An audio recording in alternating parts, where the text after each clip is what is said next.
For more discussion on this ferry accident, we are joined by Captain James Staples. He's a maritime consultant at the Ocean River Company, also a master mariner in the U.S. Merchant Marines.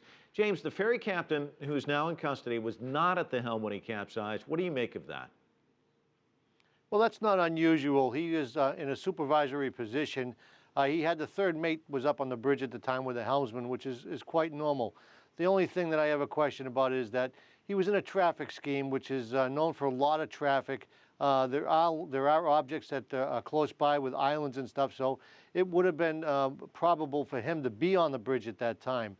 It's more or less a choke point and an area of navigation that's always of concern when you're in a traffic separation scheme, especially when you're talking with your vessel traffic services. So I'm a little surprised to find out that he was not on the bridge at that time. Now, the relatives of the passengers feel the crew could have done more to save lives by reacting sooner. What are your thoughts on that? Well, absolutely. We're finding out and we're hearing from some of the crew members that they hadn't even participated in any type of abandoned ship or evacuation drill. So it sounds like there was a lack of training on board the vessel from the beginning. So if that's the case, then they definitely have a claim to be alarmed. Because they were not doing the proper thing to get everybody evacuated off the ship at the correct time. Well, Captain, it's this old fable, go down with the ship. He got off the ship, and of course, this vice principal came under a great deal of scrutiny for getting off as well. Should the captain have stuck around and tried to stay on top of things as they were trying to do the rescue efforts?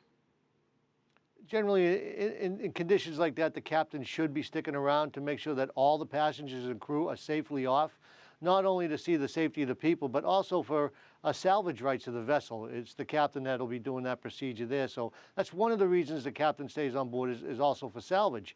But in this instance, we don't know if the Coast Guard had forced him off because we saw an evacuation going on with rescuers there. We don't know what happened. The transverse between him and the people trying to get him off the vessel. But if he could have stayed on board that ship and conducted a proper evacuation, that would have been the thing to do. Let me get inside your head because you're obviously an expert on this sort of thing. Investigators looking at crew negligence, problems with cargo storage, and also structural defects. With your background, your knowledge, what are your thoughts on the investigation and where is it likely to lead, do you think? Well, I think what we have here is definitely negative stability with the vessel.